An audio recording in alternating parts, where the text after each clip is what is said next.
Talofa.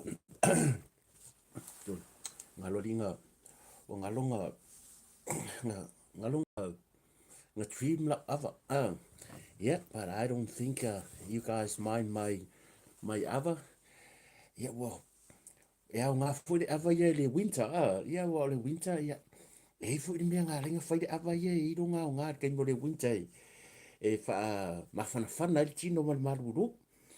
Ia, malo le nei tūla la fiafi. O te manatu i lea ua luas fulu wan minute wa awhai nei le tūla te aile tūla sfulu. Ia mātou nei New Zealand. Ia manatu. Ia o le itaitai le po i Australia. Ia o nisi vaenga o ke lope ia lea ua mo vave au. Ia o nisi vaenga o ke lope ia o lea ua wauli. Ia e lea whaina lea vaenga. Tātou maftanga fia maftanga masani.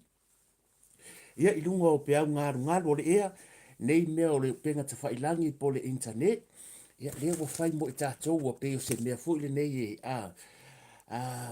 o se technology wa connecta ia le atunu i so se vaenga o neke rope.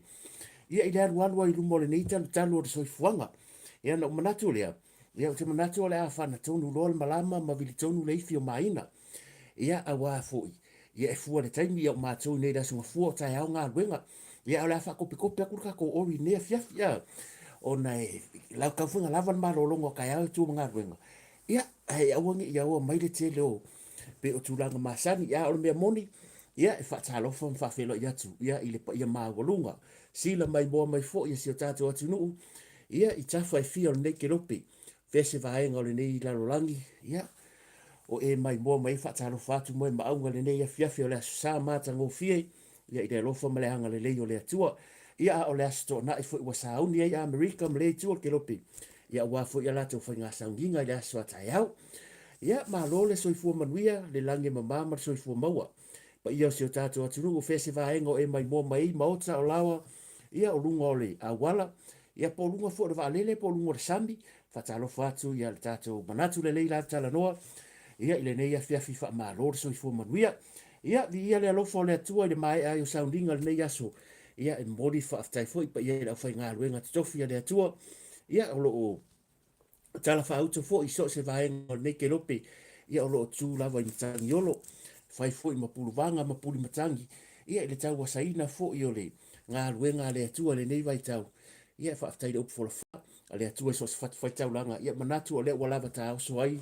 ia sa valinga fo ese tātou atunu neva yaso o mea ai whaare anganga ia e tausi e no wanganga ia te masalo la a waere au ngana la po ale tino ia ai mitin le whaare anganga a e te tauna o le la po ale tino la iai e tau hun wha pena le la po ole anganga ai le maso ale tino ia ai makua i via le anganga lono inga o le mea ngā le mafuinga pa a ia mea tātou te whaia nei o langa ona ua malosi tātou i mea whaare tino.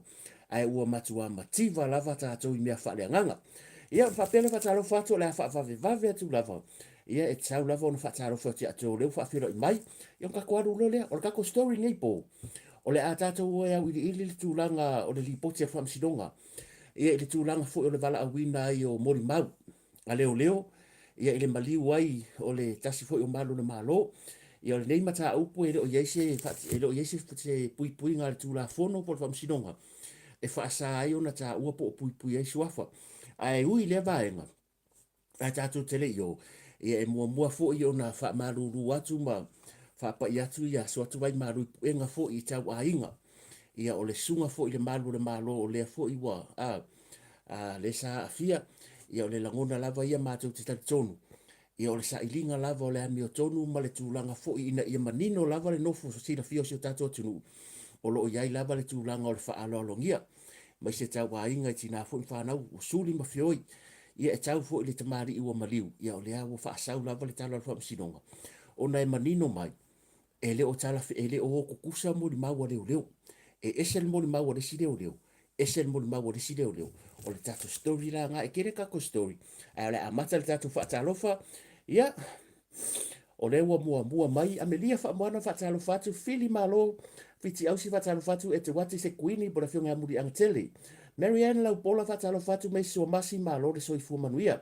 a whaititi se ufale malo Franklin Pasi malo Nova Lock soi fu maria fale lo tem malo tui loma Melvin Tanu sem soi fu maria ia o le tina ia po le tausala fo ia Gene Collins Purcell from America au kusitino to lai malo Melissa soon malo Vau Filipo fatalo fatu semi funga malo soi fu maria ia ka ko fa so solo atu lalo ia solo talo malo soi fu maria it's wale vai lua pe nina sua Philly to ilau malo from Brisbane fa tai evo lave fa talo fatu ia fa so solo mai ia wa media fa moana fa tai lava mo like malav ia fa so solo mai o Shane hello friend where you watching from thank you for joining our live tonight see we always have a friend can you let us know where you watching from are you watching from Thailand or are you watching from India or South Korea it would be nice I would love to see where you're watching from thank you for your support to our channel.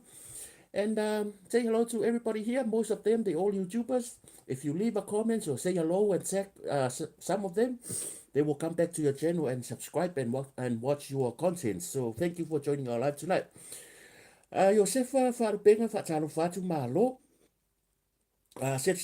Sele sangai e malo fatai lava sele sangai e tai mafuta mai Maria Ale fatalo fatu hampo sodia so ifu maria fetuli kalolo malo ni a fionga ya afu masanga Sam Music is one of the YouTuber he's one of a professional musician and he teach music in Samoa so he's a professional musician so he's one of a YouTuber subscribe to brother afu masanga Sam Music channel ya to fule ya ye like ya na pese fule ya ma onga fa ngoka pese matulang fa pena no meneta ma rua fa talo fatu malo wake up so fu manwe city al sana fa talo fatu tile Harrison ma lo le so fu manwe au va sasi manu fa talo fatu pule ava po male malo tala so fu manwe fili to ilau malo flow so fu manwe fa talo fatu se le ngai e malo ta te o ilo malo so fu manwe o le uso Genesis fale lei malo so fu manuia su ele ana fola sa itu fo ele ma malo faftai that's a very wonderful name si manu to filau si manu to filau malo so fu manuia lo fiong mala ngali flavor malo so fu manuia flavor 77 boya ai bakuro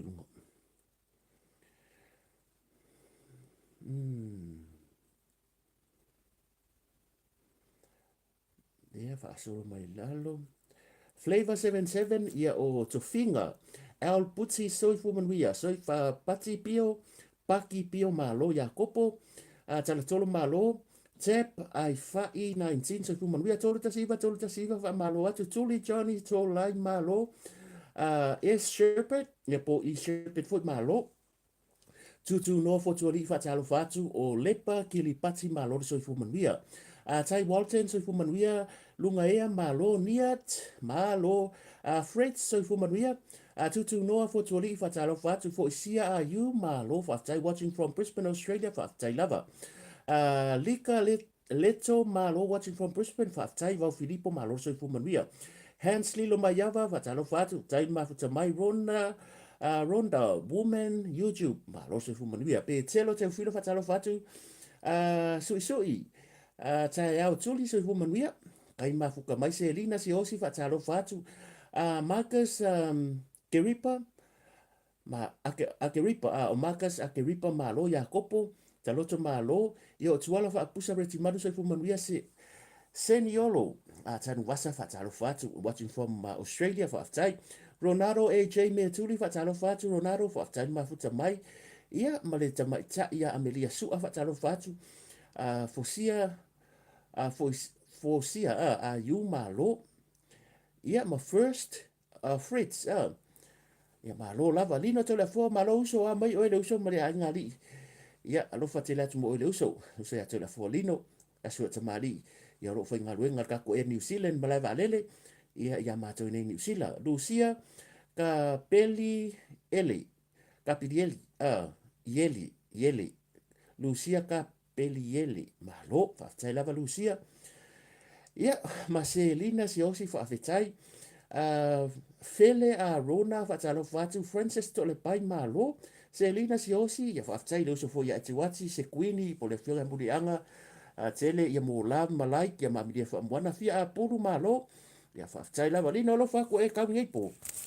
So wa kwa wol bese mai ngari male ko mo sa ngoa ia mesili nei manuia mai o le uso whaftai fo mai mo mai. Ia o le nei po.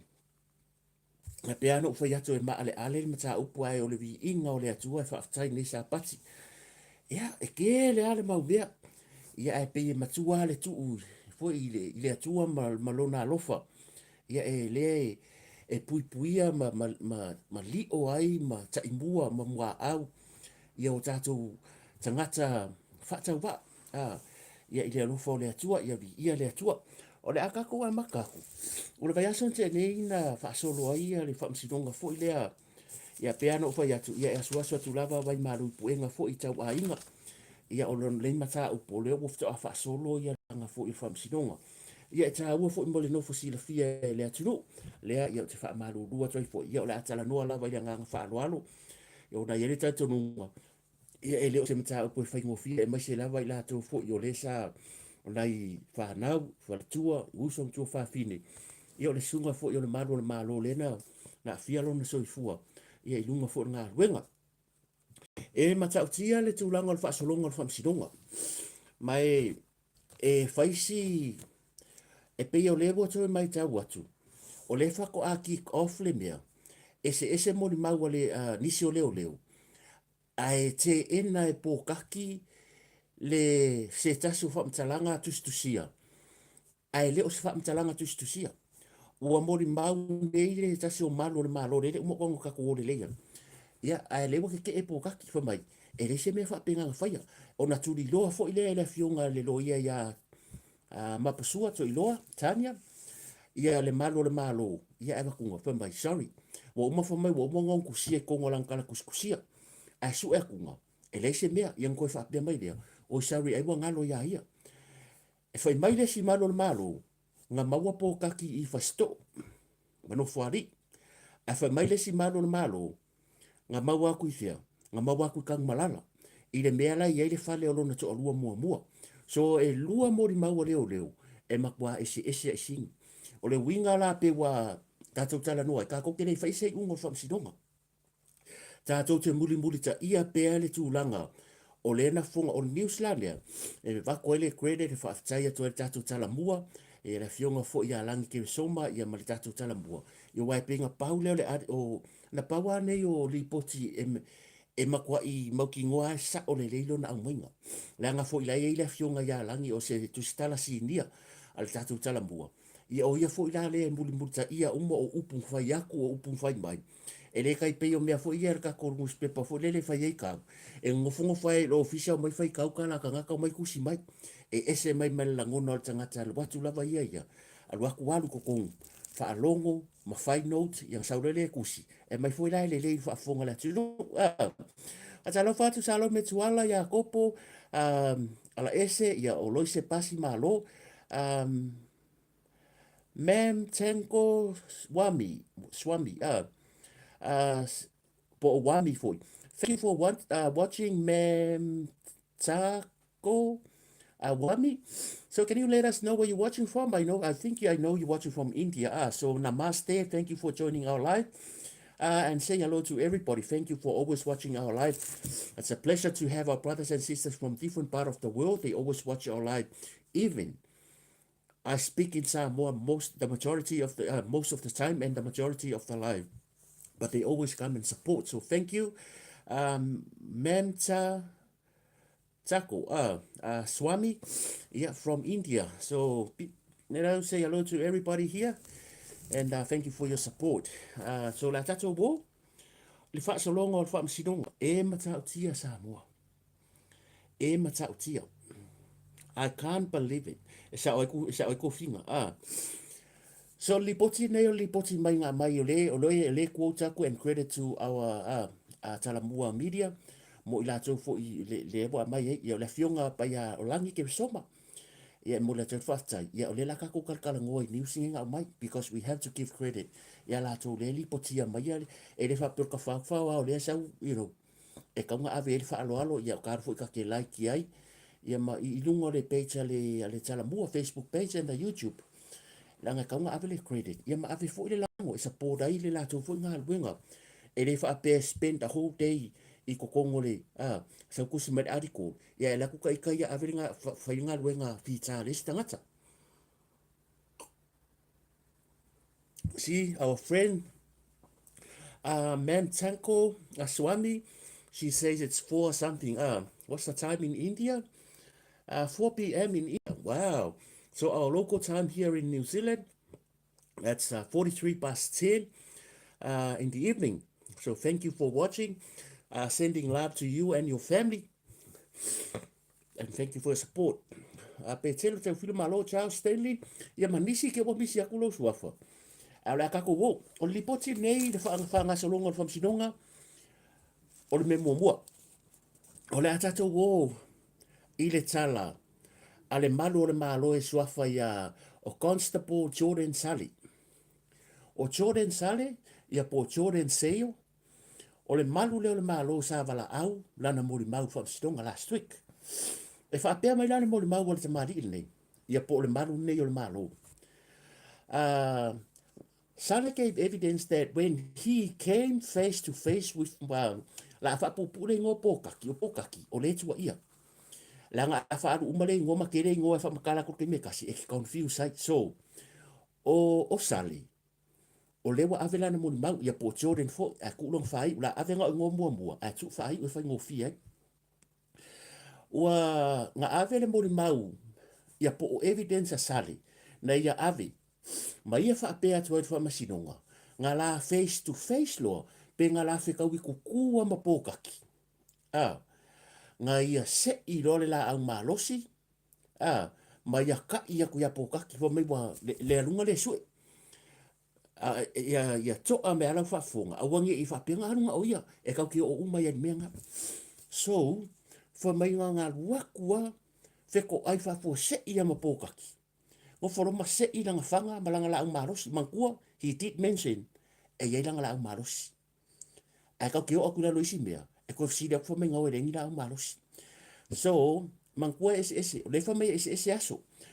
I le li poti a le li poti ngō kamusu, e kore kelo li poki la observer, li poki a lilo mai awa mai na vai, mai kai mi konga renga mau i Pokaki. O renga li poki mai ngai available online. Fai mai, i le taimi le kau kere le la ka kian mea.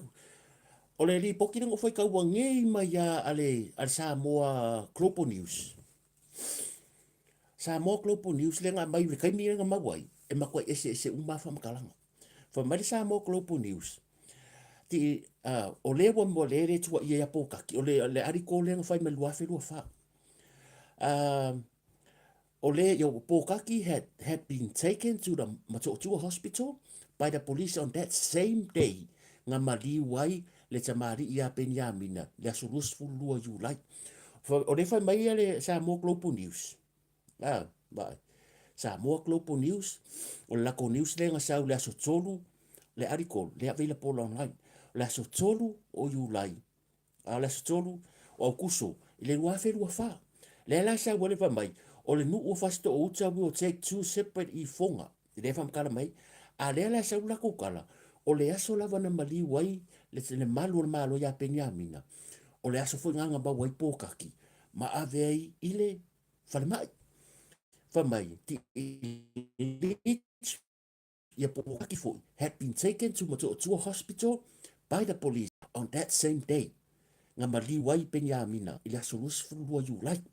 Ale la kori poki le sau, nga sau da sokoro au kuso, lono binga, ele nga awa ukanga karenka ko fa alonga ko ile media. Le fo mai le baenga le, nga ave ya po kamba di we mai le su ya maua, ave le o le aso lava nga le nga mawai fasi, ave loi fia, ave falma i mangua nga ko falma ile nga liki mai ya ka fo ye. Le anga umanga i tau le o no. Okay, ya ngala ko rua, ko mai sikala, let's go back i fa sinonga, la ka ko yo fa sinonga. O le molimau mua lea. O le molimau mua lea tau tala noai.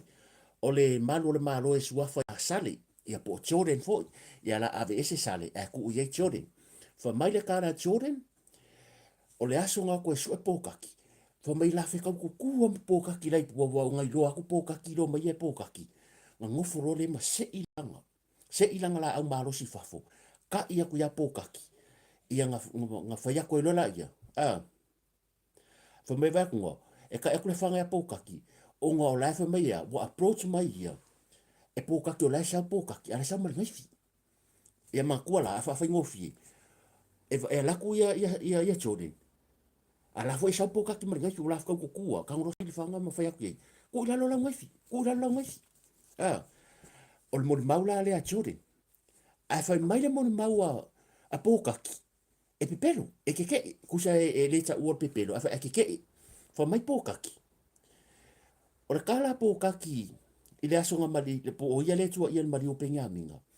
Makua i keke e tinai, le mele whai mai e inga whai yaku ia Jordan ia ia.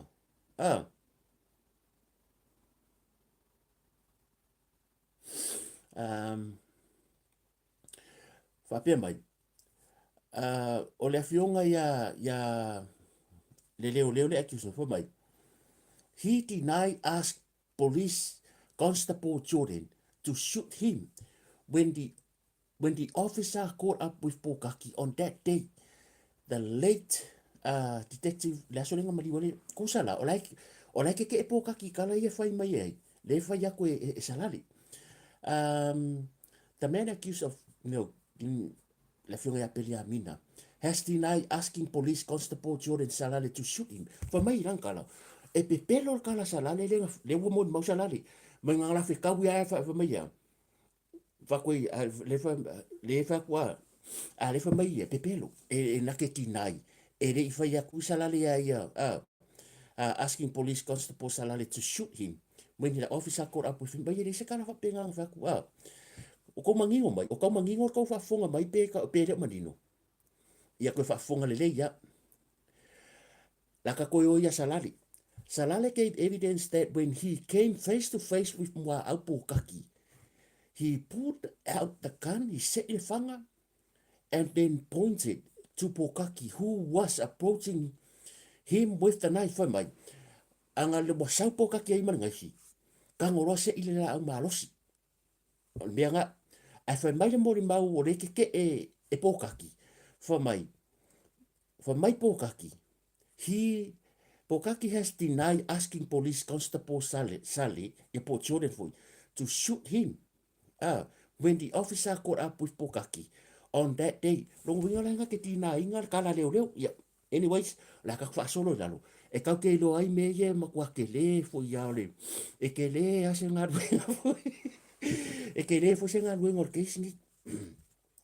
Ia le la fa pe me. Fo mai lo le kala a Jordan. Ngo wala ko le ko lalo ngai le la ke e fo mai Pokaki pepelo ele ia wa le upu le lai le si le pefa pe o le tinai le angol maka upu le ko cha ia hi se Pokaki swore mai fo mai la yo mai pala vale ku Pokaki ia ma wala au ke ia pe fiu la vale and continue walking fo mai wala au ma ke la vale ma sa vale me Pokaki ia e ke Pokaki me nga mana tuala le nga fai mai ia Jordan nga ngofu ma se ilanga la au marosi si ka ko ku le pe fa pa pe ri fa pa fa mai lama Jordan nga wala ka laka mama wala mo Pokaki pe fiu la vale ma sa vale mai mar ngaifi ngofu lo ma se ilanga fanga fa aluanga fa pa le fanga e wona ia Pokaki inga ia ku ilalo ngaifi ma maka oko ilalo ku ilalo ngaifi maka oko ilalo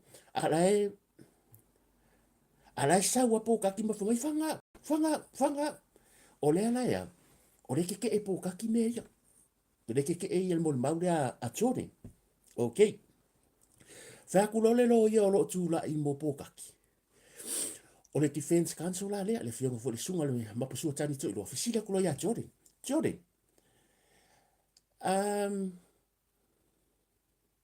ele i fai a Pokaki ala fa penga but Jordan insisted mai le nga fai Pokaki fisila ku lo. Do you comply your reports on that same day? Pokaki was arrested. O ofisidia kulo le waku ia ko le roia. Ilanga mo mau kuskusia nga fight. Afa America la Jordan. Yes. Say of my Jordan. Yes. Fa kulo ia markala ale loia. O le ala ke fai mai o Pokaki fa ko Fa mai Pokaki wala mai Pokaki pe ke ro vale mafanga ia. O la kala le fai mai. O le kala le lo ia. Ai se ala o ai se a me wale kusi ai. I lau li poki le nga mai. La me wale kusi ai le kala le nga fai lau li poki. Fa mai kala mangkole nga umang se yese fa kulo ia. Pola la me nga le kusi ai. O le se me o kusi ai. Fa mai lang kala. I don't remember. Maybe I forgot, but he said that verbally said Jordan. Fa mai wa wangalo ya ia pe maybe wangalo. Ia verbal kala kala le Jordan. Longo winga. O le wasa wa ia fa makala kala. Ai le kuskusia sanga di poki. Fa pe mai ngawala mai Pokaki. Fanga me fa penga. So le mol mamu mo le. O le Jordan. Ia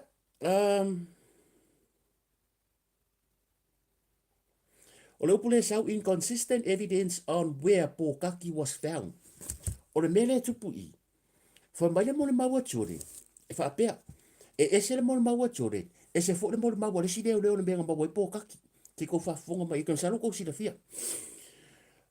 Inconsistent evidence where Pokaki was found. Kala Jordan testified that he was the one he found Pokaki at San Malala. Mga kuala. O lewa uma fai fam kalanga o mele fa par fanga kang Malala. Fa par fanga fa mai Pokaki fanga. A le fa mai la le li le Jordan. Ya por malu le malu. O ia na ia maua Pokaki. It was him. Le ko fa longo mai le la esel mele la ka fa longo ye. A fa mai ngai maua Pokaki I kang Malala. O le fa ko fa longo la I le tala le. E le fo fa pe ha le ke lo news nga sau. O Pokaki nga maua yu kai fa sko. A le maua Amerikana le maua leoleo le. O Pokaki nga maua mai kang Malala. Ia, fa so la le fa msidong ma ko kala fa msidong ngai. Oka, I say maka kia. If I pick it, you like just press the like button. If you haven't subscribed, just hit the subscribe button. And you can share if you want to share. If you don't want it, that's okay. That's your... yeah.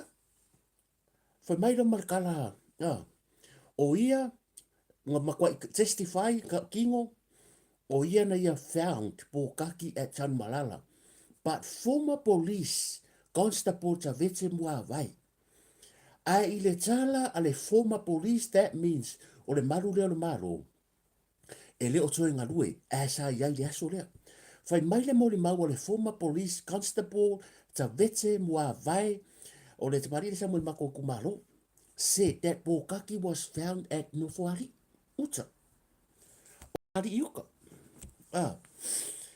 Longo winga, wa fai mai le kala kuskusia le si malo le malo, na maua I fia, San Malala. A le wa fiau le mau, a le si fo I malo le malo, sa iai le vada, sa fai ngā ruenga li fa mawai. Sa mo no fuari. O lono winga, ten. O whengi mea whapea, o mori maua leo.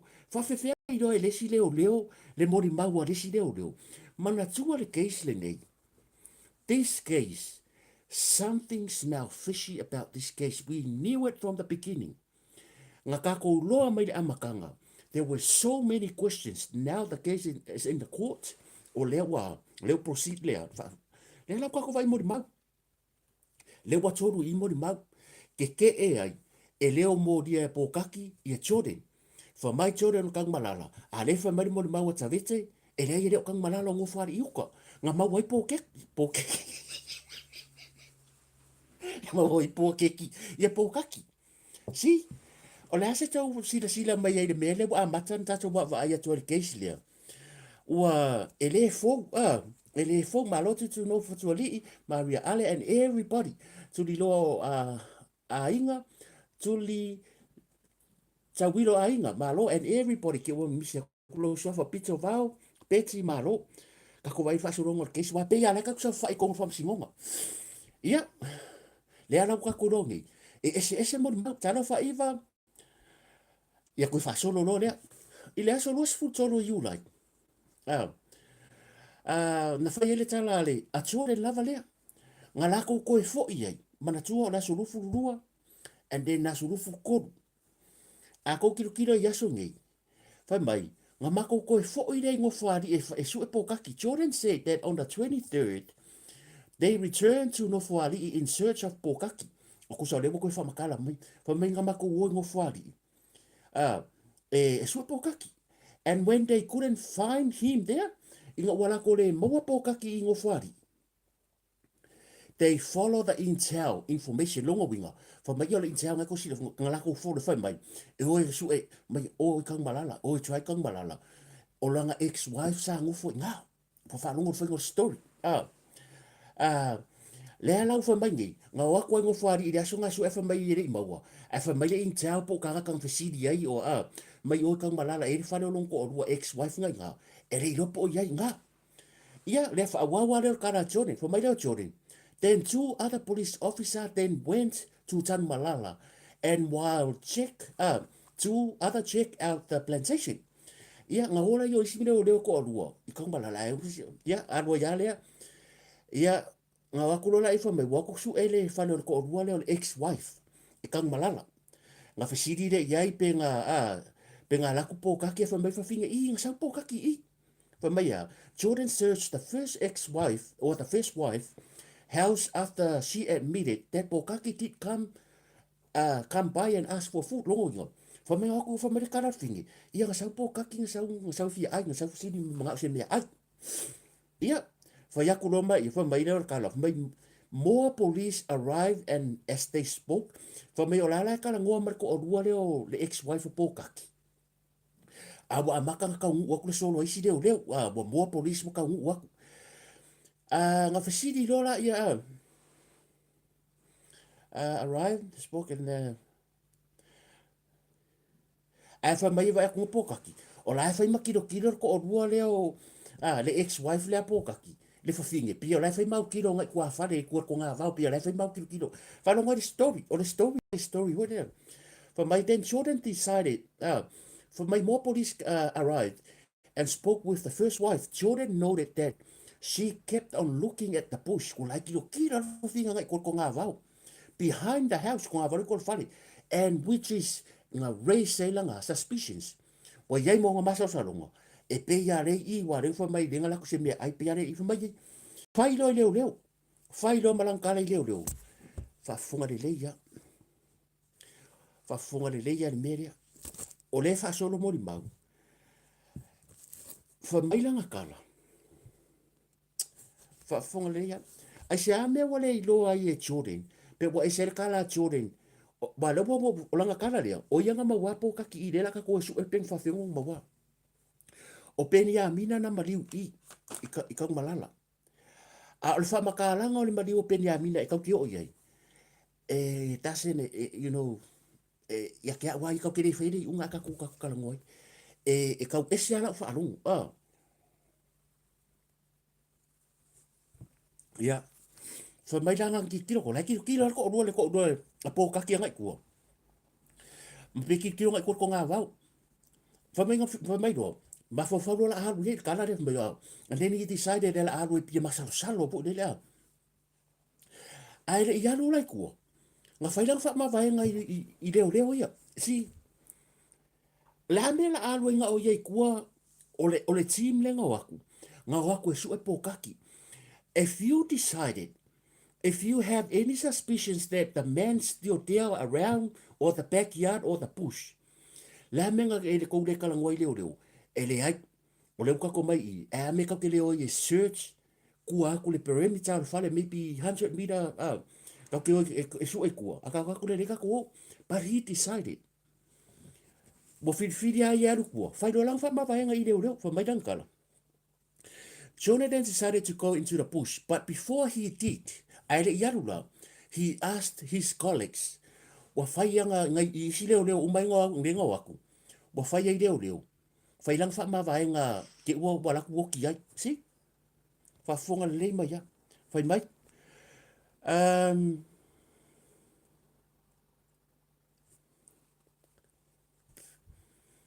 Wa whai rei ei, I ngai isi malo le malo rei ei, ia o whewhongi mea la kuanga oe aloi au leo ngā ruaku mo mai si leo a e aruanga oi kua.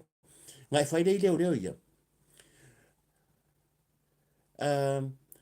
a fa pe ese me kupu ia kia no fai leo ia a ese me kupu ia lo bola kure kua fare a ia fai sio a inga o ke alo fai ala cho yo le pese ma vai nga fu le mantua yo nga wenga marol malo le ka ki kala ngoi me fa pe but when you think about it why you decided to go there by yourself o le anga ko waku uma why can't you ask maybe 2 or 3 people mai ka ko aku kua fare a ka ko aku kua fare ai mana tua ka kua ku dalo o le fasili me fa me le ina malos a le nga ia fa makala inga wala fe ko ai ma Pokaki ngai fa pa fa ru fanga si ngai fa pa fa ru fanga ai nga fasili ku ye lo ye lisi kai me fa me yo mangi la malos so o ka ko ia nga sa lo le fa mai wo ma fai le ia ba ia ko ngai uso o le la walu tu afale wala ko kupu me se me ia kia ia tu fai lo ai nga o ke lo fa ya la ko ia o tala le malo malo but that's the question it raised mai ka ko because o le change o le media le ka ke roa lo bo in wo ru tanga tsa wo ma di so le ka ma sa nga oi at this stage o manga o mier ko kai ko rima kai ko pinga lo ko mau ka fo de why you decided to go by yourself arenga ko walk mai si back up so you guys supposed to go together ia orang kala nga o mo mau la vale a tamari dia tu lo wa o mo mau le a tamari le le fai kausa akwa ia confirm he continue walking to for me nga wale kwa fari me nga wale nga ia me nga nga ia kwa fari for me pe se pe fa ku ska ka ia ku me pe fa ska ka ia ku me pe se me nga ku he said some it's me when he continued walking then stop as if someone told him by peki if I see ka usko ku he said he stood still and about pe lima mika fika ko lima mika ya pe fa pe ku ia nga ko ke lo mika o mika fa me pe lima mika mai mela ku oi o la ku mai a Pokaki stood up from where he was hiding and walked towards him. Nera ko fa makala ron meleng fa me mo. Fa mai nga pe fa saka ye ku fa mai ku fo ro Pokaki pe lima mika. Sa vali mai lo ya was armed with the knife. Rai am mai mar ngai. Fa foi. O le am mai mar ngai. Ia Jordan said that he ordered Pokaki to chopping ku lalo ngai. Aka oko lalo. Ia I refuse ia ngofolo la ia fa pa fa alur fanga. Ia ngalanga o pe ia lo pe nga ngauska e ro Pokaki ka oko lalo ia ka lola ia handcuff Pokaki e ngofolola i ma call out ia ma vidia ia leoleo ko sa le pinko kasi ia leo fa ruanga fa par fanga e le la ngonga me leoleo longo winga e le ua fale la melenga ia e fa si mama wa fa pe o tua to le fale e fi fa pe nga ia discharge inga fanga e ka ngala ngonga mai ruma pare ka ka fo inga ia leoleo ia ngai ruma e so se leo fa pe ai le ai yo la ar ko kasi anga si uso si malo le ya wa kan oi ka ko wo wa le se me fa pe ya la ma ko ngofo i ma fa ka le ko nga o wo o me fa pe ya ngala wo fo me ngofo lo hen ka fu le ia Pokaki i nga video i si leo o le me le tu putan malala fa fu mai e le okupu o kang malala le kupu fa mtalanga le al malu le malo le sunga ya choren ia ka ko fa solo ko le lalo i le toe fa lau te le ina mai o le karia ale former police officer ia tavete mua vai o le molimau ka veki e ese de wa sa wa o le wa atu nei fa masinonga ese le mena maua e resi le fa mai le ia Jordan nga o unga mawanga Pokaki nga maua kang malala a le kala ka veki le ko ka ko fa wa ye he said they searched the area. They saw someone running and realized it was Pokaki, then chased after him. Ya, le la fa mai o la fa mai mo vai ya ngala ko search the area. Ava ai ka mo el kanga running Pokaki and then chased after him. Pokaki stopped after Jordan discharged the gun and said, o kala le ku le fa kala me ka veki. Manga kuala o le fa mai ka veke o inga mau e Pokaki fia ino fari a le fōringa mai, o le ngake i o inga kala le whamakala mai i whapenga ngā whaarua whaapare whanga, i kau malala. Ia, o koe tire koe whaasolo mai rea, le wako i fōi mai, le ngaka i le mea rea, o le si mele la ka o koe kakangonga, o leoleo na o mal tamari i a mea, ia po tamari fo ia penia mina. I le aso luas fulu male lua o Julai. Ia o Constable Pisa was one of the two police officers who went with the late Benjamina to Eoepu e Maia Pokaki on after the Sunday night shooting. Mga kuala, o le aso lufundua, o le aso sale na, o le aso sana o yu, le luafi lua fa. Le ana mari wai le tamari i mua mua, le anga mari wai, le ala e ko akoru la leo leo ngau e le ponga, wa le fa pe mai. Ia wa tau te reiro apa pe swara lave, ia o le po. Ia o ke reiro pe fa finga o inga o le ko akoru. You know, that's a police call, a look for ya koi. A fa pe le wa mari wai sesi. So, o le ala fa pe mai, o tamari i le por malo ya pisa, he was one of the two police officer. Nga lako wo who went with, ia, longo winga fa pe one of the two longo winga, ko akoru leo ngau, include ai ma Benjamina. Nga o ele po lava nga la society ka ngaka renga mariu mua ele mariu la leo Benjamina. They were told nga o aku lola ia le fa pembai nga o aku fa mai Pokaki lai lea o lai o le manga ino fuari i Utah. They were told that Pokaki was at his plantation. Ia I no fuari Utah ele mariu la leo Benjamina. Yeah, one of the village boy yang ala kule osis kanga ko mu fori fisidi ai mo aku fa singo ele fa le manga. Yeah, they reached the place. They split up. Ia fa menga ka ngu kulua ia me fore ia wa ke rei lo ye wa ka ngu fa me bo ese. A ka le split up ia po wa pe wa le si le skul mang le lalu si le skul mang le skul mang le ia ngaru lo la ko suenga. They split up and Benjamina and the other officer walked towards the plantation from Bailey ngora Benjamina ba le si le le ta u Bailey ngo ke le lo la po pisa.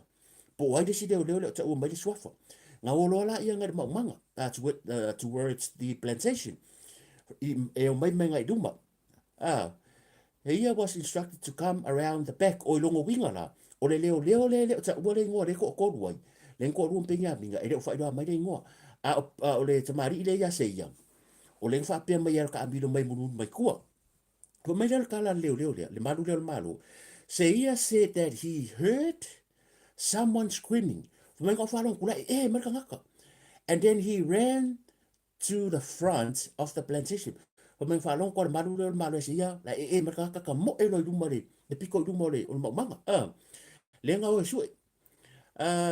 the plantation from the front. Seia was instructed to come around the back. Seia said that he heard someone is screaming, and then he ran to the front side of the plantation. Ai la ko fikau ia mga colleagues ia po malo ia ngala ku aku o lai running towards him the plantation where he met his colleagues longo winga wa misi ko kasi lono winga la Benjamina lai o ala wa mai te simalo malo ro ka mo mai and then he ran towards yang ia le fa pe mai met his longo winga ko kasi ka kare yangi mai ma mampo mai a mumbling te wa penga o wa hurti o la wa la vea Benjamina because o le mumbling le upre sa longo la wa ke fo le ino la popoli nga paula mele sa i fo mai fa longo ku e le ka u mai fa longo ku se pa se fanga nga fa longo ku fa mai ya fa longo ku ka mo e mai lo ka mo e ku mai la fe ka he was shaking wa ke fo le. At the same time, say Pokaki tried to shoot him from being a fakolo, from mayor Kamianga, alam ka mo 5 foot Pokaki fanga yang ia, shoot him. 2. So he panicked and ran, say from being a panic law. Leanai ele langonga, aku sisi upu, ele fam kala mai, penga langonga ko ai, e se ia se fanga o pa. Nga paula nga kala le fai mai, nga e langonga le e ka ngaka, ai nga kiri fam kala langonga se pa se fanga. Can you see? Can you read? Are you with me? Nga paulo le te molimau leo lea. Nga fa alonga kunga mai lesi nga colleagues. run mai ia, he was mumbling, he was wa keke fulili. Ka mo e mai ia, mawhai aku. Wa vea peni a mina. Ai o lewa kau whai Pokaki e whanga ia. Tu roa le upu le waksa oa. But o lewa mai se ia. Ngā le whanonga ko ka ngaka. But e le ukusia mai i. Pe ngā ngalongo ngasi pāsi whanga. A wa a pārwhanga. E koe kiki ala ngonga mai lesi ngu le e si lia kule leo kele o le pārwhanga. I le leo kele o le Ah. Ia. Ka whasosole mana ia. Ko ke pore e halua ka kou se i. Yeah, they were Pokaki was in plantation when they reached the place. They say that he heard someone screaming and ran to the front side of the plantation where he met his colleagues running towards him, mumbling at Penyamina was heard. What about the gun? Did you hear the gun? Kere ilango ngare kan, but you heard the screaming. Anyways, we're not here to judge. But o leka ke whai kawa kui molimau. So he said because there was no phone service, the reception, it was really, connection and reception, ke fongi o. Ngala koe wha wawari ngala ka momo anga ide awala. Mala hangia koe whalo resi a nganga so mai ai. E mumusu si a ngare wha iloa mai market involved media. Ha? Ole keisi ole. Ala me la reta ua mai fuare ngore a nganga ruoi. Le ngangi ei. Ngala ngangi ei ole angi ei mai mo se help. Ia mo se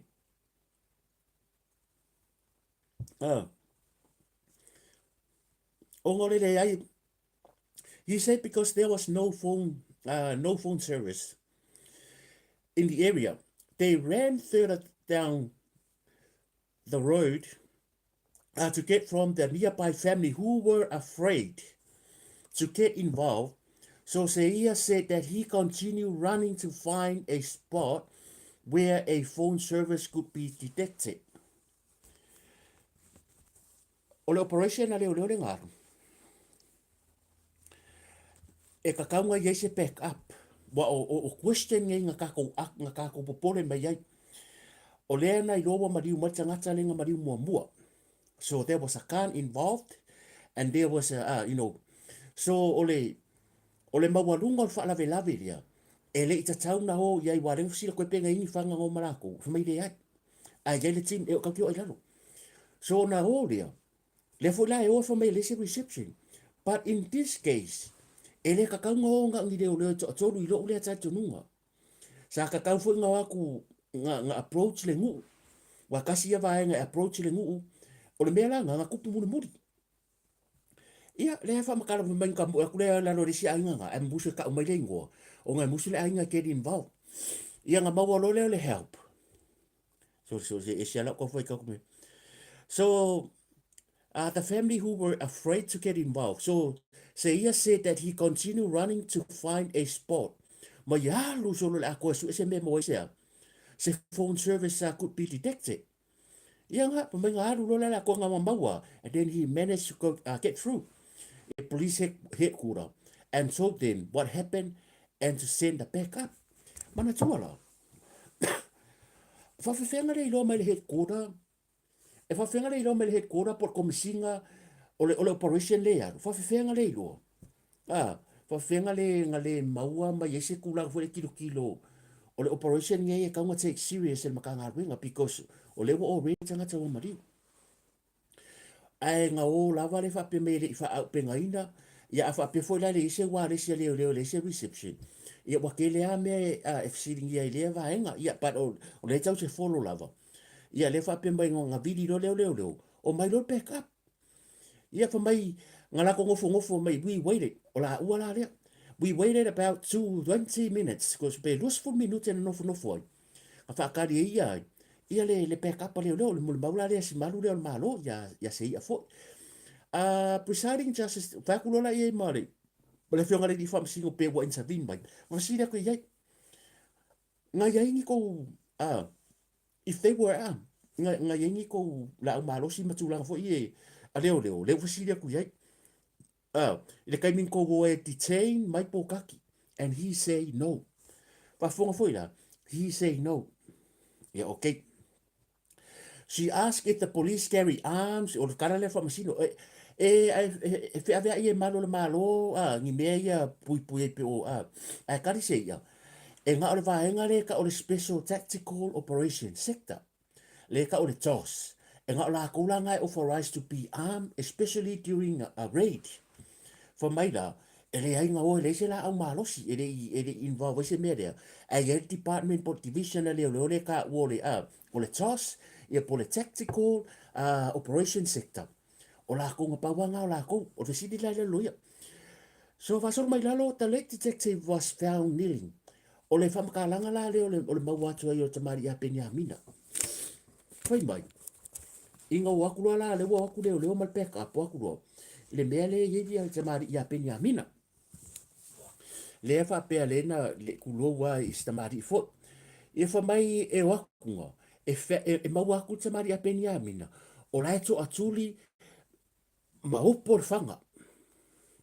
pa fonga le leia le mea o la ko akuri pe nya minga he found kneeling holding ya la le ka wa kule ngor fang o la u la malos sei a said por le malu le malo nga ka ngu lo back up it was o le assistant commissioner o le ala sala salilo nomen le salilo nomen o le salilo nomen many who lead the team to scene of the crime nga ka ngu le wa le fa mai peru su mo ka ngu ko o le langa waku mawai lo fa mai mawako la fa alango lango bo aku le mele wa ya penya mina fa mai o le fa alango lango ku ilalo o la ko akuri he found kneeling holding the fence holding the not the fence holding la nga ke ua la ka ke official fanga ia fa mai lo ma Jordan uh, okay fa nga ka inva nga la ka ko me mai ya Jordan Jordan was part of the team, and he explained that they found Benjamina. So le ala ko mention mai ima Jordan. Mga kua foi. O Jordan le ngonga mentioning nga ngonga mo Pokaki fia. Itan malala. Ai mga kua le aso nga wa uma na maliu Benjamina. A le aso dia. O le team la dia. O le yai ma Jordan. Le fo ko le la mo dia for mai la ya. Jordan was a part of the team. And he explained that he found Benjamina kneeling position leaning to forward o la pi ko kuria ngai duma i le pa waya ia mangofo o la nga ke official fanga o la nga ke official fanga ia fa sa moa e mau ato to tuli pe o fo anga duma i le pa waya mai o lo o official fana lufu lua ia ke ka ore ngor fanga he also said the raffle he was holding had a pull o le fanga la le upenya mi o le ile pulu ko kongu ua ready air ready fa pa o au tafo ia ua mo moe i lalo le vau e fo linga mai sa ta fili ai nisi sa ta bilinga kusa lo fa mai fa makalanga o le u manga kua nga o le se fanga penya minga o le ala wata me ya tato o le fanga le o madiu penya minga ma to tuli lalo o fanga Pokaki in any sense i sesi mafaufaunga o lono winga le fanga lea mga kuareng fasidia kui penga aku mangi fanga fa mai lea e nga olea nga ole special squad lea leo o lono winga ole fanga leo ma malium pena mi le fusi fa mai ole fanga o lai ko kong le pulu o le already se umaka ko mai si fam kalaku le si swa umaku le mere am he also said Raffle has been holding had a bullet inside the chamber longo inga kong kiripa o le already e fa pa o au tafa o ia o au kafo penya minga mere mari wo ma pia kule wan fo idalo au tafa o lo mo moele va fo ringa mai sa ta fili pe sa ka fili pe nga fa ka wilinga he said or kala le a Jordan we found a pocket knife nga mako mo ngai and a cap and a bullet mako mo pocket knife o le cap pulo ma pulu o le kingi pulu bullet shell not far from Benjamina was found indicating that the gun was discharged not far from Benjamina, said Jordan. Asked what kind of Jordan said, or the rifle. Benjamina was holding only a part of the gun. holding only part of the gun. Ngak se vai ngor fanga le u penya minga. O langa ke u fanga, but ngak se vai ngor fanga le u. Ya, pa fong foi da. O ke sala wa manino, le ko fa fonga. Oh, la se story. Nang le fa solo mo ma lo arta puat fa ta lo fa cha lo mai. Oh, la se story. Oh, la se story. The o paula me le wata to lo. O kangaka uma ia wo esi. Longo Mona Lisa efo ma le sta mari le ko fa un marenga piko lunga le wo esi. Ele ai ma se si o la ko ka u mari swafa i le operation le fa le me ako. And ele va ve faisa o tala le nga fa lo longia ma ta po la fa solo fa sidonga. E ka ko kere ku ku afi foi. Pa e mana o mia o la fa solo fa sidonga va la fa solo. E fa fe fea o ngā mai leo ese ala tō molimau. Fa mai ka veke. O ka veke o le kamari o mako o maurunga fo isi tamari. E leo toi, o le ala ia ala molimau lea. Fa mai la ka veke. O Pokaki ngā mau e whala ino whali iuta. A le fa mai tōre le pe wakele mai longa sua whai. E pe o ia le fa pe me ngā mau au kai o. Pokaki. A le sau kala ngusi pepa. E le ke fo pe o mele nga waino whali i ma pasto uta i noi vaenga iuka. Le nga whai mo whalo longa ko si sila umai anga ave ia. E tūlanga fo nei o tū maanga whaasa ngaru le i fonga. Ia e lua i fonga ngaru. Ia matulanga wha pena e o le pōnga nga iei Pokaki. Ren kapu e mea kaka ko maka makai. Nga maua koe makai o rengu. A wanga fiu leo leo sue. Anga le o ia le akari o kore fo whaafisi. Ma tau le leo rengu. A ren kapu e mua mai aka i video nga live mai. Anga leo aku kau le leo rengu. Manisi o matai o rengu ma losi o sue. Ere mo Pokaki. Ia a kongu nga iei ma le ngisi leo leo. I le mea lea. So, a tau sila ye o kere o manga o whaatupu se tala. A kou sila ye a peni a mina. Leanga maliu le luafe lua tōru. Lua wha. O loko lua wha. Lua wha. Po lea eo lua wha. O peni a mina. O ia lea sa whaia le suenga. But he was the one. Na maliu loa ia le tapai tai polo fesa. Ia Catherine. Fui le no sita tapai tai polo fesa. Nga maliu loa tapai tai polo fesa. O peni a mina sa li tinga. Lea. Le mea nga suenga nga. Peni a mina lea. Fuko fonga le mea. Ia fai lea mo lia sia. Mo lia sia lea. Lea sia pari. Mo lia me lea whaasolo lea o keisi. Ua alu ngeila. Ua whaasolo al keisi o sia. Ma pari. Wa yai niu so kako whaaronga ku yai. Wa yai niu so kako whaaronga ku yai. E iso o kanga mangisi. E mea whapea. O le mea lawa tupu. Whaasolo whamsi o ngā sia mo. O le ngai fiwa makua mea ngā o yeli lo loko kilo. Le nai finu wha o ngā ma le masamala. Kako ke ia. Ele lewa ai kupuron mele. Ai maliu lope ni amina. Ai vala au la isi keise. Le lesi mita upua sia leiko le vala au. Ai fisiringi al whamsi donga po fele ngai firenga whai. Ai kuwa i loa leo. La tute le loa. Le ngai o akua makala fili o le merenga ke wai mea ia. Ai o peni a mina. O ia lea sali tinga le merea. O kere o whakupo se kala. A le anga o le mea ngang whai mai whamsinunga. Ai fisiria koe po fele ngai fi. Ma le mea lea pe o le evidence o kere o. Ia a saulo markala nga. Wa mariu peni a mina. Ai whai mai. Ia o peni a mina nga sa ia ta ina le vaenga nga. So e lei loa e mako e mo ke koe kala mai lea. Mo ke koe kala mai le fali. Mo ke koe rei loa ngai fi masa mala.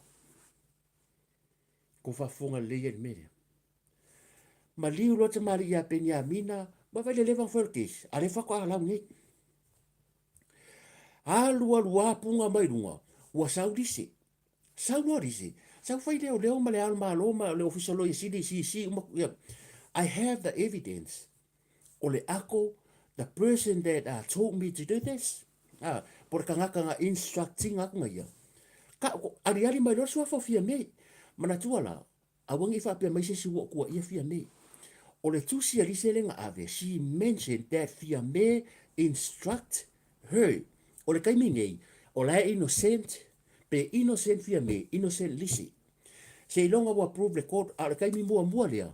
Ua sawa ilunga lea. Le suafo fia me. Fa apea mai. O fia me ka ia isi me fo ia ka wharango i kua benga i o kala. E mo ia langa sau kala ngai kua mapi fa apea mo i o free na fia me. Ia o me ngai. E ngā sau lo risa i runga me lea wa ave leo. O le case was serious.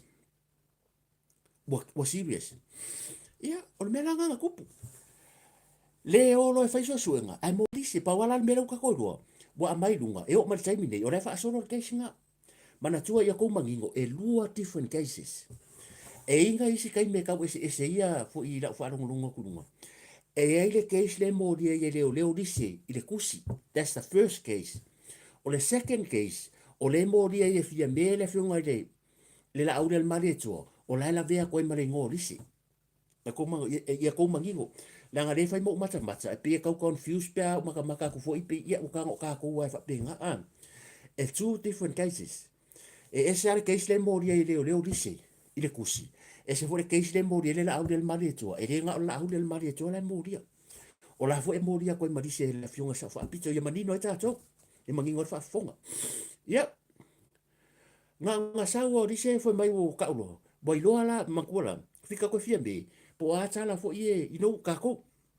Po a kare fo mai o wo fia me. It's nothing, that's nothing.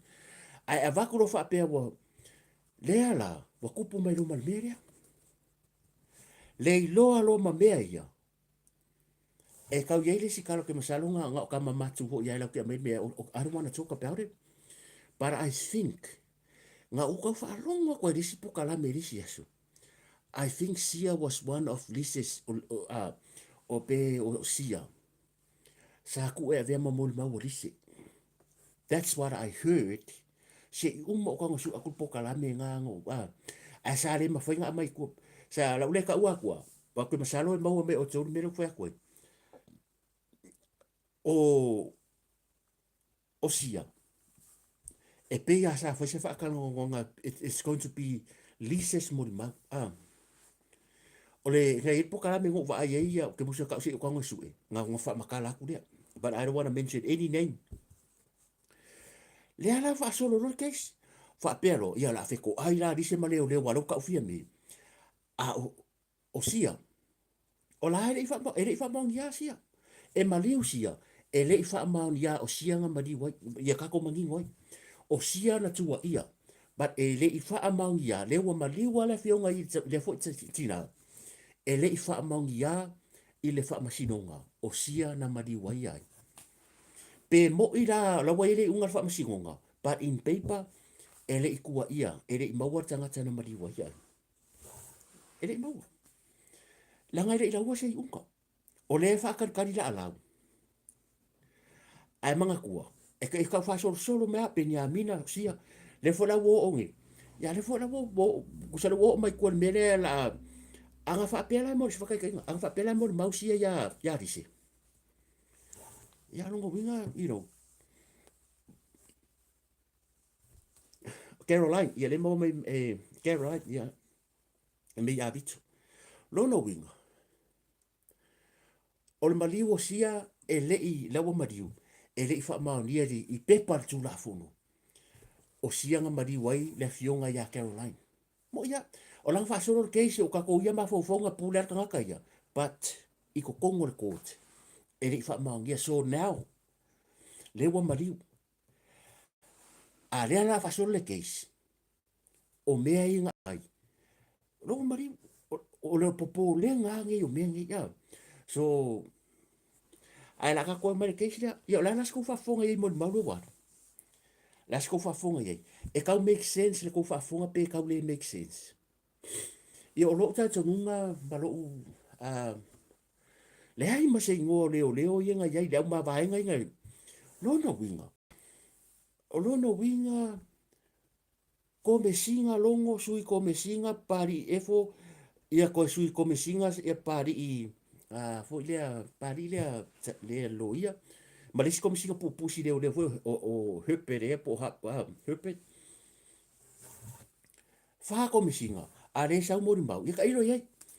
Ia o le fo ia sau I don't know. I don't know. Pero e kau kiri e leo ka ko le fa sionga. So we all o le kau ke o lava I mea tus tu sia mai. Ia te masalo wala vale wale umba. Se ka ko kilo ki ai. Po le ale me o le a o ye nei kulanga. Awa a fika ko ye. O le melenga fia o la kala le unga. O le fai mai o kula u pe nya mina le la amalo se afa. O la yele pulu ko ko u ready fa pa.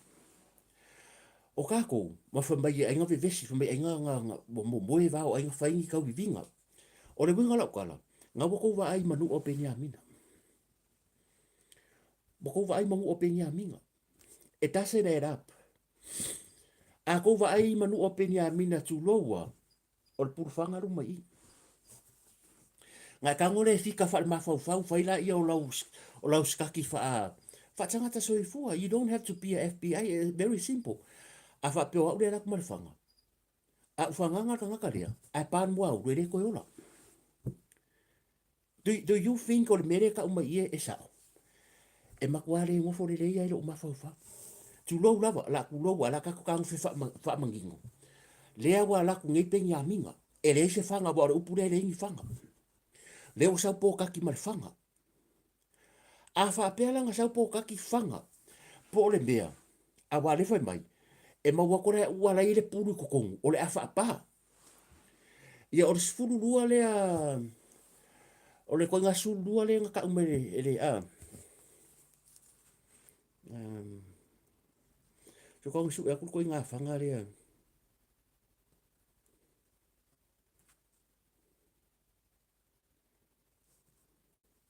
O le reka... Peka I kasi peka I lua peka I fia puru kong. E makwa I e se ale...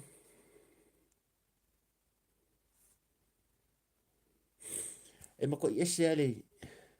Ia wawa, e kasi puru kong e le kiripa. Ia pe lua foi, ba ele ko nga kamanga e le tapo ia le kam foi le nga le lua puru kong. Longa winga. A fa pe lua puru. Lo inga pares puru. Pe se mea fa pe nga. Fa pe mai lua pares puru. Ma liu lo pe nga minga hangi lo Pokaki ino. Se mea fa pe leka mai leka fa pe mai. Ai a fa pe o lai par puru fanga. Mai rumal moauru. E le pāruma I ai whaoa ngai ruma. O le puru whanga pār koe I e ke arua ngai kua. O e mga koe mon le force foi dere. A pār puru I. E le pār puru ruma I ai whaoa whapea. E pār puru alu kua. Pe whapea foi la whapea nga whaingi kau I vinga. You know that story. Le ame ngā la koe fuapo kakia whaingi kau I vinga ma kuungu koe whanga pe a whapea rawa la koe whanga. A la kuro whanga ngā la koe whanga. Ia e fa pe menga ku fai ka vinga pa ai fanga o ke yo solo poka ke ke fanga pe afika ko wa o me ka ngo fia ka ika ia pe o par fanga o solo a ko fa fong foi la ko fa fonga le ia le la ko ka o ke media a malo le fe so enga mal fam sidonga fa mai ka la a Jordan po se ia fo fa mai ele mama ko le menga ma wele ngaisi o le ako ma le ukau. A wha apea nga ua pengia mingar whanga. Lai afa. O lono winga. O le wha apea mai nga whikau wai. Sei, o whikau wai ka wai ya. Saurol puru I pa ai. O le alama mao le mea nga aki e puru whanga. Ba le sau I. O le nga sau le ka lai whai mai. Nga maua kuai. A pār mere e whiki puru whanga. Ia ba ele whanga fwere le pā. Nga kangore a moki e se puru whanga. O le purusila e aru le purusila a le fanga le a moke fiki mai fafore ka le ko fai akoi ko sa uma fa pa ka e ko a moki not a moki pa ka e mai fafore ka o le fa ko kala o le story mua fa pe nga pa I longo wi ngore ku ka we ka maua I le mere ka ko ia pe nya mi nga nga fanga le nga maua I a le se me fa pe a fisi pe nya mi nga fanga pa I a ka ki mari ku ka o ke dio ka si le mere ku fa ia ko a o fa pe o la e pe se pe rima mi ka lo ke fanga ko ka nga ka tu lo ke fanga ka lo fa pa re fanga o le ku ka we ka pa u I o ko nga fanga ia e ris fururua e kasi le puru e ris fururua e rua puru e tapo le o nga lo ke su e le ko nga fanga lo no winga o le ka ngo fi fai pe se me foi le wa le mo sa wa le puru fa mai nga fa mai nga ka widi lo nga ka widi al fanga pa sa on mo yo fengi ka widi nga o pa sa on puru fanga mo ai o me mo ia ele tasi se manu o pe ni amina o ko wido ele kasi se puru fanga o le mea rea fa koe, e tase rea a, e fia pulfanga lai mori mau mai, i le whare mai. O mea ka kau le fionga ia tania to iloa. O mea ka ngou sila ia ila fionga ta iloa ia. Va aile li poke fo mai, e fia pulfanga ia ngā. Lea nga la vea i peni a mina. Pe kasi pe rua pe fia. La nga lewa sau le kala rea. Nga waku leo e nga waku sau le vai koe ringi fanga. A le mau waku nga, o lai ue peni a minga le fanga woki. O longo winga e ka o mai nga umanga fanga po kaki sa ko ku fanga ya pe nya minga a fa pe fo nga ka widi e ka widi a o ku ka o le fo mai nga nga ba wa kwele so all these stories ke fa ku a sa fa ia o ka ngoe a o ka ngoe su a o ka ngoe su ya e smell fishy ke but o te fa a lo long ia ia e le su lu sala wa sala la puru pa o le ku ka o le kingi ku ka le fa ko la kala e ka kaunga a wha pēre nga kau whao ia pengia minga ma Pokaki le whanga. A wha pēra o le pāanga o le whanga renga la pēre mua uro o te maria pengia minga. Waro inga kau wha pēra. O le nga kau whao. A wai reise mea la wha pēra mai. Nga pārola le whanga I. Pa ulo I laro. Le lai ue Pokaki le pengia minga le whanga. O le uku kaura. E ka kaunga ka akia ia I. Se ia vanga na ai. Mua uma wha apae Pokaki le whanga. Ma liu pengia minga. Ngofu makiripa, ngofu ma ure kau kongi I karaku I. Vai le make sense. Ai paare fanga I. Po le arma marka ngaka, I ke kanga wha afiki. Langa lai fai mai kala. O lai ue pengia mina le fanga. A lai le puru kokong. Koe ar wha apa. And that makes me belanga o kere iloa le leile ko inga fanga. O le ka umai I. Ai nga ka kanga kuko. Kad mai la. Langa I lua ko inga sulua midi. E le sulua midi foi le lalo le pulu, e le sulua midi me foi le ngau runga ku le dua kong. Ai e fulu lua kasi le pulu, e sala lau la pulu. A ole kingi uku kau, e ke kau fa apa fa mafiki I. E le se fanga fa pe pa I ale le ole le. Le uku kau pe ole machine gun.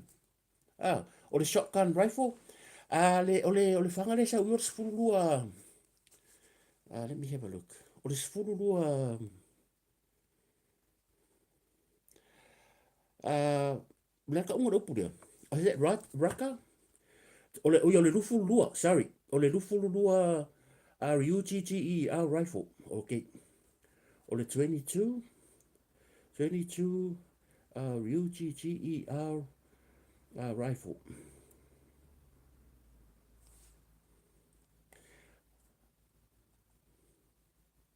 Dia, ole ko nga fanga dia.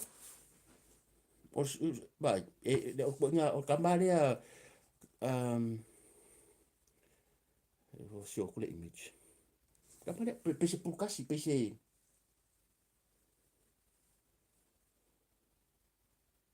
bai. Kusaire rongoinga ka pa kusala. A faile le so suenga. Ba ko kila ku mereng fo menga mbore puru. So fa ole bingo la kala. Ba lenga fi nga parol fanga pa o fela ni me par fanga fa pe lo pe fa pe koso mai Pokaki fanga pa mai parol fanga pa o mai lo ba pe fa pe koso mai paro fa o a so skanga ka par pula ka yanga ku rongo winga la a fa o duma la menga re ro Pokaki mai fanga wa a par por fanga do mo tu lo wa tu lo le upu ku lo la ba so se kanga ka ke fanga nga pa nam lo kingo por le arko nga meke e vai fo mo le povi pe a ona fa ala lo me povi e nga pa pu fanga ke vai palasi ke vai nga pa palasi da e fa pena fo tanga ku lo wa fa funga alo ka fa mang po le ala la fa ka fa e pa lo fanga nga pa e wi folo e me sia la pe pa mo au o le ala fa le media e se ala nga pa lo fanga alu ai le ver fanga e pokaki e me nga pa fanga alu ai le ver fanga e se ala me nga pa ai le ku ka le yo pe o pure sa wa i awa sa ka nga pa ai le ku ka ko kongorea e kongol fanga se ia vanga nga ai wa umanga pa ngofo pokaki nga ngau le mea ia pe ka mai ku kau nga ngofo le aku ai pe i le fanga ai ko ngi o le ngaru le quale make sense e ma quale make sense a le fai mai o la ia le puru ko kong o la ia le puru le fanga ko ia fa pa wa me ka so so e fam singonga ava ku le aka o fere piko le fanga nga uwe e Benjamina nga piko e kua pe nga mar fanga le pai por fanga i me fa pe o le ale mau o le ale pu o le ko nga pu wa ngo le pu o fe sa wel pu fanga le is that the same bullet from this gun or a different bullet bo me ye o iso suenga e so e po le ale le ko nga pu le nga mau le kingi ku ka le nga mau nga mau ku o ia ma vai pe ku sa mare ku ka le fanga le nga fanga o pe nya mi nga wa nga ko rengi fanga o le ala le ko nga me u fanga pa u i al po ka ke le fanga pata u ku ka supposed to be sitting in here o le me fa va le ala nga pa pu fanga ngo fo a mo ki ku pe i se no ka wa ku ri si ku ka a se mo kware make sense au ia me ia anyways o le ala vai o fam si donga ia o le aka ko ku ri ska fam si donga o la fa solo case ma lo ale a fio mai ma tala mai au I just saw nga ufai kau nga congratulations le fionga ya to le David tua le fionga ya fo atanga ya se tamali I fo yo le legend ya o le tato o lea ua to fa manu ya ina fo ya le fionga ya fo atanga faumu ina David tua.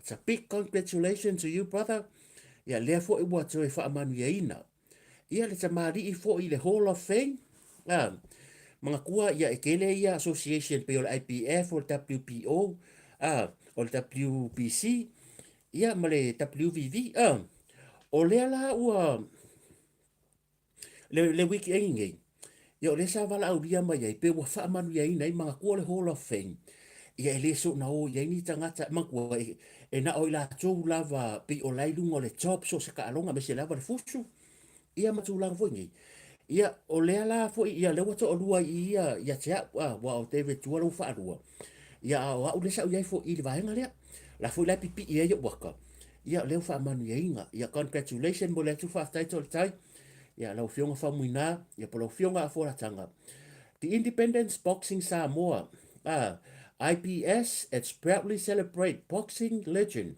to the tai for muina David Tua who has been honored at the Indiana Boxing Hall of Fame in a special ceremony Florida this weekend, which is today.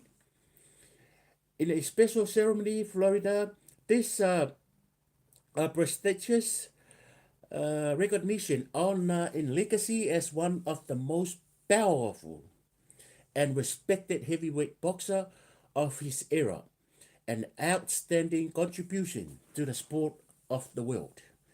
Ia le atua le foto fa manuina le Hall of Fame ia o la tu umalava nga ia ai nai tau sanga tu na ia tu ia le molimau wala vaenga I ia la fo ila pipi ia lo whatsapp pito tu atu e lo rumal mele la fusu ku wala ki wala nga FPA e lua wall le fa America e lua wall o le wall la piko e kua o la pipi ia lo whatsapp ia le wall le piko mai mo le ila ka o fuatanga le fionga fa muina ia o le mea kau o whaia onga.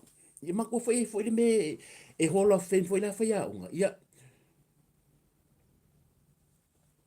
o le pito lai tuanga o te kumbai ma mea.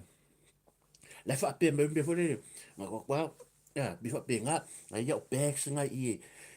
112, 112. Melanga pere ka wala po ro mga pa. Bo masang ya menga 112.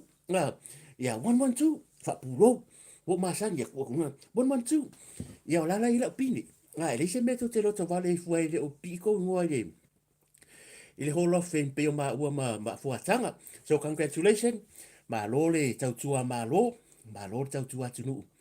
Ia wa fai lava oi masui. O tui ma vave. Ia ile fo i vae ngai mo waini sua fo nisi o Samoa. Ia o wha manu ieina. Ia ile wha anga tama. Ia ngako mai lea. La kako i o wasinga kamala kikia. I think i la uia upo ke wha ngai o le violation. Wa violate or the violation of the human right. Ele ia lu tele so ma fo fau. Ai wo kwa kilo mo fa ngolongo. Ile case lea ale so fa vai malai. I last week ia te au fa alo fa sinonga. Ia mai mea ia. Ele o vakua se langona o se ele o le langona e fa alo ngia fa sinonga. E fa alo ngia lo ia. E fa alo ngia fo ila to o vatu mata upu.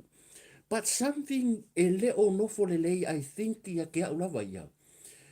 E pe wa kau pe ele o ia se vakule fa o ngau ko sila fia ai upu ele o se taimi mo le fa sinonga sa mo wa ka ko fa alongo ai. Ua mai ele mamalu o fa sinonga na ia fiona i fa sino. O le loia sidi. Ma le fionga fo ile ia o o ka ko fa alo. But o se taimi mo le pe vai ko pe wa ka personal le mai nga o le fina ngalo. Pe ano fa to te fa alo. Ele ai tuises ka ele o ia inga. But a ka ko fai kau. A ka ko fai kau wa ku ia ile case lea. Upu na nga mai ko kongu ele o pi ese la fa alongo la nga atupu fo ia te au e ke la ngonga la right ai pi ele o mga kua o le violation o le human right e ke le yo risio mea ia ai le right ka ngaka le ke kangi por ka ngaka le ke e pe fo ringa mai ele o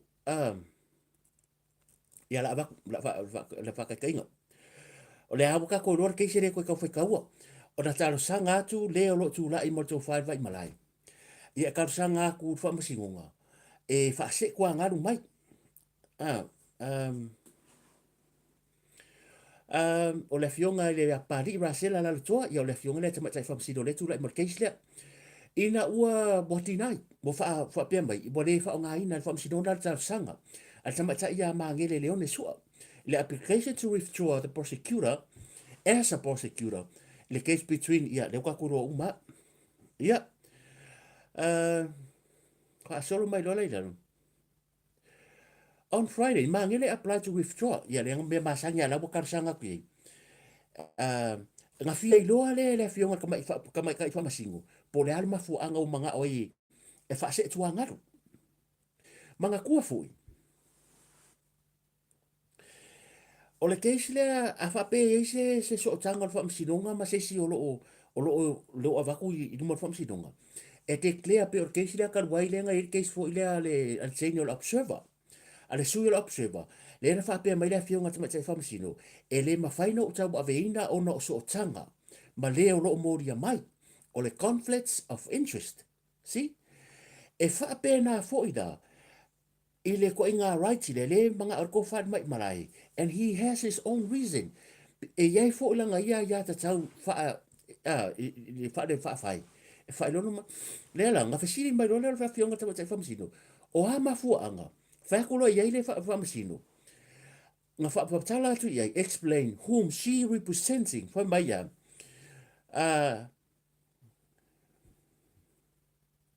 o fasili ngia ele elana clients longer honesty citing that she has close political affiliation to the human right HRPP ole talo sanga alanga clients po ua feelingia wa question alanga clients lona so tanga ile HRPP o ba lenga silwe fo singo le alma fuanga lua she deny le falongo ke o le fai mai le famasi le loia She denied any affiliation and said that she had represented many cases and has not let any political influence above her responsibility as a lawyer. Mana tuala, e pole ale ko inga mea vaku, e pole ale clients ia, a mga o sui lau no ia sui. A vaku le reason, a lewa pe fōringa mai, o lea ua whai mai la fionga tama tai lo ia. Tula wa, leka te oa impo, whai mai, wa whasiring ia lo wa, lo so o tanga le cha pipi.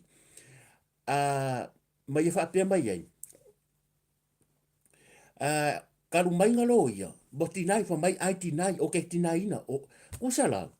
O leo manga o tō whāwai malai, e sui lana lo ia, e iranga reasons. A leo fōringa mai, wha mai le kala le tamai tai lo ia, si nia, si tinai any affiliation longo winga, a lau whai whamsingonga, e le ai ma so o kanga le cha pipi representing any political influence, e le ai ma kuso tau sinonga le fionga tamai tai lo ia. E le ai fo ia, e whai lava o ki uke, e le wha ale lo ia, responsibility as a lawyer, e le se mea kau influence, mea kau porkiki. E lua la me iai, sa ka kau ngaru whai ei, o ave le, ngā wakure o siri mai lo, yang kau le iai, e umanga whai loa iai le mea wha mai iai, what question? A le fo wa ngofo whai wha masingonga, si deny, e le ngaka la ngofo represent aku menga whakulanga clients, and also si deny le mea lea. E se me whapele la langi ngai, even a whapele sao ia, e sao le, wa te le whai atu. A sa ole fionga ta mai tai lo ia. E le sang me whaapea. Can you respect your clients? Because pe sa o pe se se. Pe sa o pe se se le kalal kai. O the fact the clients want to change his lawyer. No matter whether you like it, whether it's wrong or right. E le ai, nga wa e kango te client. Po wa e tina inga le me le mana onga lau clients. Which is o lau rights for inga. Ai le mawhai e inga whapea o le a le wa e whai whamasingonga. Ino uka ire ei. Ia ngai whai rei ei. Ngā whamailola i o le whionga te matai whamasino. Judge papari i deny the application. Le alau whamangalo le application. Whamai wale aunga e le whaonga inga. Ma ngele will continue as a prosecutor in the case. Whai mai loa le marisau noanga le whionga te matai. She noted that ma ngele is a sin. Le whamai le whionga le te matai whamasino. E ngake si la fia. O le fionga ia manele ia po tama tai lo ia fo se sinia se lo ia sinia and senior lawyer and is familiar with the cases that only the Supreme Court la ko ke monitor inga le integrity o ngā ruenga and the honesty of the officers of the court, of course o lo ia o officers o le court ai fai mai e ngā olea, e ngā ole whamsingonga mawarunga, Supreme Court, e la ko ke monitor inga le integrity o lo ia. Of course, yes, and that's the process. O le process lava ngā ia, o le court e la ko kea. E la ko ke whaiara ngā wahenga. O le lo ia e representinga, a o le tangata, o le clients po le public, has a right under the Constitution of Samoa, e whiri ai le lo ia e representinga nga ia. E le pule le whamasinonga, e le pule le lo ia, e pule le tangata, e ni Samoan, e pule le Samoa, po ailana lo ia whaonga. Pe sui kai au, pe sui le vai aso lea, e pule le tangata. Ia te au lavalia to me, pe ka whalungai, e kaina flight pa ai ako violate le rights for a lea clients. A lea tangata Samoa. Because o lo avakulonga manga onga, tinai le lo ia, a karia le whamsingonga. E pei kind of like what two personal, for my dollar ia kala lea. She noted that Mangele is a senior lawyer. Ia wa le fionga te mai lawyer was senior, ia whaftai. And is wa masang wa familiarize the court. For my dollar sa unuanga le fionga te mai whamsino. The judge say that, the judge say, lo wa whaya Mangele. O oia la e whaua keisi le se iau ina uma. She also noted, whatever the affiliation have, the person matter and she does not accept the complaint dictating. ole ia wale dictating le upulenga mai lo ya wa kind of like tulo wa ke fa lo fam singonga kind of like kind of like personal foi mai o fa mele fionga te patai fam sino ya pari tako it seems like wo fa ngai wo fa kangai wo fa kangai mangile por ta fam sino o le loia fe foringa mai ali la wo fionga ka loia bo fa kangala clients if a kongu aku oile me kama fai ma me le kama fai ko fa fonga ke fa mai la fionga tama tama sino ile loia e pe foringa mai ngo fa kongu mai la clients oile me kama fai oile loia singia a le fa mai fa mai balankala o ke le kari inga she also noted whatever ko inga affiliation pa pole alava ko inga affiliation me ka porkiki affiliation people have pole alava that's a personal matter. And for my personal matter nga yo me lava ka ngaka. I fa fer conflicts. Fa fer ka ko conflicts le pise ka ko. The conflicts of interest, conflicts of interest. Fa fer. Longo inga po affiliation. O fe fo ira ka ko me fa mai wala affiliation wala affiliation o so kanga mangi me ki awai langa le ba fa inga ko fa yeah, anyways, ira ko le me fa mai lo la ia. She does not accept the complainant dictating. Lada winga upo dictating. Mangkole o le ka ko le upule le upule le dictator. Ka fu le demand. Ka fu ie o le ufa mai nga ke le ka ria inga. Le fainga le o le dictating how the prosecutor work is conducted. Mai kere kari yanga ko nga skaidinga le dictator. Pol dictating. Ngai ko sila fia e le kari alfa msiong ko nga menga lo fa mai how be fa fia fa nga wenga ai al prosecutor. How the prosecutor work is conducted. E fa fia nga le pulele klai. Ele pulele clients ile nga wenga lo ia ai pulele clients ilanga lo ia. Ele o le mele ko le ko fa ko pe ko personal le media. Ele pule te loi ya ka ko ia. O le upule nga fa nga mai dictating e pe foringa mai wa personal la this is how I see it, this is how I view. I still respect. La mo la fo mai le upu. A fa pe o le wa pala ya ku le clients po le te mari po ko fa vai marai po any Samoa. Once I ke mga asui lo ia, even the court ele pule le fa masidunga ile lo ia te fidia. Ele pule le palemia, ele pule le kapengeka, ele pule fa masidunga sidi. Pe yai so kusi pasi pe le yai so kusi pasi po ke poko po ke a. E pule lava au o la ua ya kakau i lalo le fa avai o Samoa my constitutional right to pick and choose which lawyer to represent me in the court. O lo una te tonunga yai. E yai lo wa ya kakau, mala right. E fili le lo nga ke representing nga. A fa pele ele maria lo ko la lo ia. O ke loa ye ngi be la ko nga me ya. La nga ele lo le court. Ele o fa ya ku le clients. O le mere ka nga fa le court, ele o le mere ka nga fa le lo ia. O le fa ya e yai so kanga. Affiliations. Of course, le ala me la fai. Longo winga la. O le ua piki mai. Ese le anko le mai. Fa mai ya. Fa mai le fa tonu a tua pe. E le accepting le dictating le avaku. E le fa kongu aku fa kingonga ngā ruenga. O fa tonu ngā ruenga. Le ma se meo.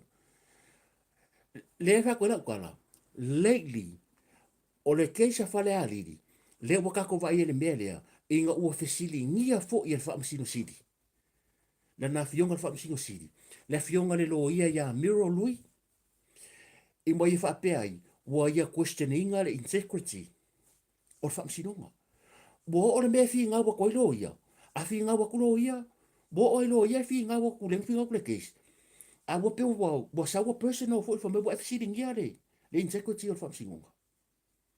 ala finga wa kule lo ia e cases ngai le fola wo o le clients pe ka ka ko vai ya wonge e fa pe la nga ka ko e ma fai funga kupu ya ki oi o la so la ngonga ala ko le manga so lo ya fa me fa si ngonga le fa singo ti eva si ka pulo nga ya ka ile ila ka ki vai malai fa ile ai le fa ko ngo ya ka le kula e fa singo e le fa ko ngo la nga lo ia pa wa le mele manga oi e sui la nga lo ia because pe sa o pe se o la nga right e pule ia ya la pule mai o la la ka ko me afai o le winga la talo ko e ma ko case dia I don't want o ke le mga ko ku pusi singi ko nga me fa pia o ke le lo ya ka ika ya kind of like wa ka now it's wise wa makanga ko fa ngo ko i wa sa u ya sa no nga ka fa misionga e ko ke le fa ko ngo fa misionga le ma se me ko ke le fa ko ngo lo ia se e mangi ngoa me uma ia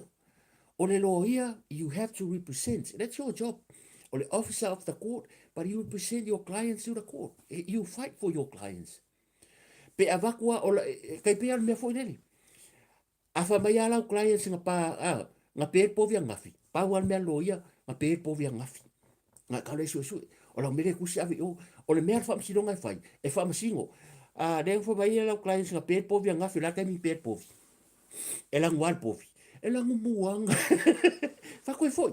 E su o le fia kausa ngal po o fia le pikor pa nga peka yanga po vi pe fao you know nga runga va po vi pe nga udalu le fam silo nga ba le se su ele ku le o le ma wa mai o ri le ri so sisi o le fa mai ale o nga ai el po vi o lo pe po vi o le fa o fa silo nga su e kala kuskusia lo ia ele ma se me o le loia o lau job kusi mo mai kala lau clients o le si nga mai le va ku finga ru mal court ai kind of o ko nga mei e pe fo ringa mai o le purenga loia le ku fa so solo o fa pe in lo inga le future manga o si se ko su sa loia ai afa ya ko wole so just of course if you don't trust your lawyer too bad I don't trust you la nga fa pe nga ai ngi affiliation se loia se me I don't trust.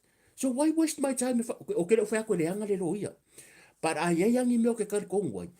E o mga asura loia. Lo ngo ngala pule mel fam singonga. O le apule mel fam sinonga le winga la kala. Wa ese ile ngar wenga fam sinonga la ko fa ungo cases. Al pikinga loia me anga ka kai fai. Ele o pule aku i ngar wenga loia. O la fa ku sa o. So yeah anyways. Le bo o ai loia. Fisiling ia foi. Fisiling ia foi sa tima tima. Wa mga nga fisiling ia foi sa e fa ko ia le fionga ia mi ro ia pe bo kausa i mai fa mai pe bo fisiling ia nga wenga fa silo ino nga wenga fa singonga. Le ke sila fa le haliti. So now we see kind of like you get getting personal because of the social media and things like this. Longo wingo le ama fa fa lang ko ku pulis kai me mga asui lo ia wa re kal ko wingo. If there's a conflict of interest, you have to change your lawyer. E ka mo sui lo ia. O le ko fa ko o le violations of the human rights akangaka. Somebody's right. Ilalo ka ko constitution because e foringa mai now fela right to pick la loia ilalo fa vai fela right to pick a fele la me bo le fakari ai aro fa ko fa mai don't worry longo inga la lumanga e ko salava po ame inga affiliation mai don't worry la nga ke lo ya singia ala ko fo le loia le tu le official loia sidi and she support esa se le questioninga le sinia you know a little question le clients low what's a the knowledge and the experience a little questioninga o le sikau se la kikinga le mea o le mea le vaku o le fa o the affiliation o le affiliation ia mar conflicts ai le ai se me fa pe o fa yaku e re kar kong winga e ke singia pe ke fo pe ya the clients never question that even if I'm singonga she never question how to do your job the only thing langa vaku ole no he brought up some valid points yeah but anyway se re fa ka kong fa so ka singa me wa so wa ke su ya we ya mo le tu fa tsai le mai mo nga ne fia ke le fia umi e wo ro ka me su limar ka ya ia e mana mia lava malolonga mo le tu whaftaitele nea fiafi. Ia le so mai tau weka mwhai awakunga ko updates fo i tūlanga o ia o alungu fo tatu whamsinonga ia manatu ia sa whamalia ina lau whafonga nei po a whapētere ia ese amarka ko lai ngal koe o omi fo alau like ngā lau like ka ngā mai manatu ia wa lava nā matatoe ia o le ono se lauri marima le mai mua mai mo le atu whaftaitele ia unisi foi ele o kau kere o kua ia se mea e le fasala o le voice your opinion I'm not o kere o kua ia sesi o te o le kau ke kala ngoa e voice your opinion our opinion ai le kua pea e whaalolo ngia whamsinonga whaalolo ngia ngā ruenga ngai ro ia ale fo e wako ka go side because I don't want to o kere mga fo e tupu ina talau tere ni me whaapea so ele mama o ale mele o whaaleanga we talk about issue kau ke kala ngoa ai whaalolo ngia whamsinonga mamalu whamsinonga whaalolo ngia nai ro ia ai fo le ka go right wa ka ngaka soifua because ia palengi balance and check ia awangi i mafa piko kasi fo ia fa ngalo i tatou nei ia